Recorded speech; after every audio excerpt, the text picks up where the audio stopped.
Angelito Guo and Amelia Leal Guo don't even exist. Okay, so yung kanyang claim, storya lang. Walang birth record at all.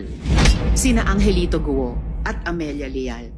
So, maitatanong talaga, hindi po kaya Angelito Guo and Amelia Leal Guo don't even exist.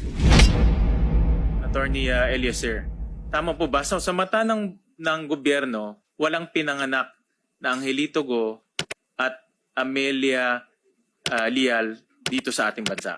Tama po. Tama, wala akong pinanganak. Tama po, Senator. Okay, so yung kanyang claim, storya lang.